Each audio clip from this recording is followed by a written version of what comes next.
story as well. So when I retired from my workplace, I was a bit bored.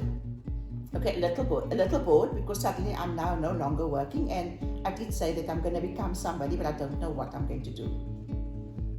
So I did. Every morning when I used to make our lunch boxes, we lived in taking a lunch box. So out of a loaf of bread gets 4 for myself, 4 for my husband, and 4 for, so it's my morning tea and my lunch is another 2. And I used to put it in the lunch boxes. And out of there comes the 2 front edges and the 2 end edges, which means that those are the last few, makes up 16 slices in the box, in the bread. So make the filling and the same plastic wrapper that the bread comes in, I'll make that 4, and when I stop at the newspaper guy at the street lights, I would give him that every morning, his share of bread, because he's awake already from 5. Newspapers used to be handed out at that hour of the morning, 5 in the morning, 6, 7, whatever. And when I used to pass by, he knew he was going to get his breakfast back. So, because I have now stopped working, and I one day decided I'm just going to go out for a drive, morning about 9 o'clock or so. Got there, and this man throws a newspaper out. He says, "Morning, mommy, I haven't seen you in a long time." And I told the boy that, this guy, I'm not working any longer. And I thought, shame.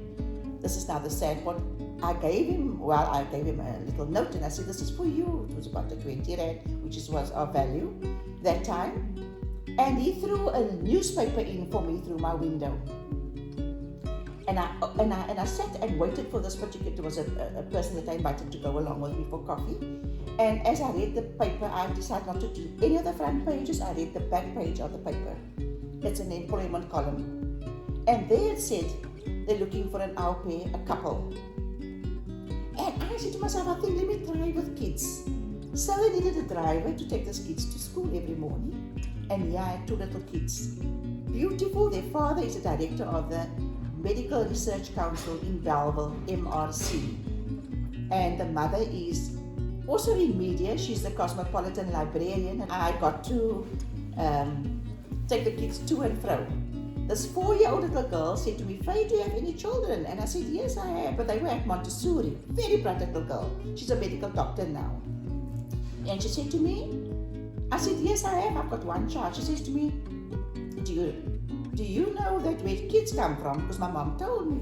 So I said, "Yes, now you tell me." But she said, the little girl's voice raises her eyebrows. She said to me, "You're very stupid." Because I said, I kind of know, but I can't tell you everything because it's a long story to explain. She said to me, No.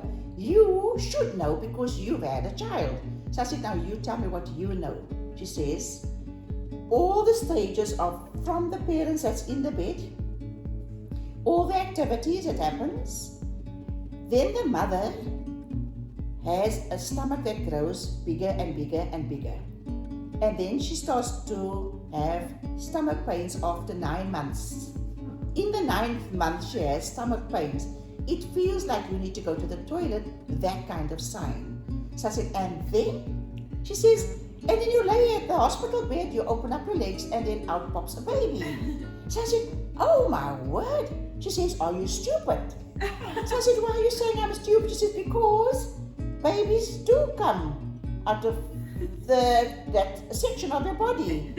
And I said, no. She said, no, that you are very stupid and you're telling me you have a child. So I said, yes, I do. And the name is a name. I told you now, I'm not going to mention names. And so this little girl then told me how the baby pops out. And I said, now then afterwards, what happens to the baby? She says, well, there's a trampoline on the bottom. And the baby pops there, and the baby starts shouting because she jumps from the mommy's part of the body onto the trampoline and she starts crying. That's how babies are born. I said, well done. I never knew, but she still keeps on telling me I'm a stupid lady. So I said, now why would you say I'm stupid? She says, but don't you know where babies come out of? So I said, no. Do you know that babies can come out another method as well? So I said, doctors takes a knife, a medical knife, and they cut a tiny little opening and then they remove the baby from, it's called a Caesar cut. Which wasn't true, but I had to say that because I didn't want to use the other department yet in this child's way of thinking. And so she said, oh, I never knew that. So I said, now you have 2 ways of how babies comes out of people's bodies. Today she's a medical doctor And I'm following this very little clever girl. 2 weeks ago, the kid's daddy, my first 3 big grandkids' daddy came around to come and drop some money for them. And he said to me, Mommy, did you know that so this girl is a doctor now? I said, yes, I've been following her. So I said, do you remember the time when I told you about what she told me, how stupid I am because I don't know where payments comes from? But 4 years old, so we can't play jokes with kids. You just have to basically go through stages of saying that, yes, we do know and whatever, but we'll tell you a little time later, the other part about whatever, when you go to your school, teacher will explain to you how bodies work. Yeah. You know what I'm saying? Or charts or whatever, and you just point with a ruler, but you don't point it out too sort of into depth, but she knew exactly the story. So now I'm telling you straight, don't not tell your children. Say, I don't know, go find out. Tell the kids, but as much as you can, just so they can absorb some information that yes, babies do go in stomachs and babies do have an exit, but don't talk about that exit. That's not the main specific. So that's another story. Wow. So I'm like kind of almost like having to play doctor, having to play counselor, having to play lawyer, having to play the role of and a wife. Jack and a wife.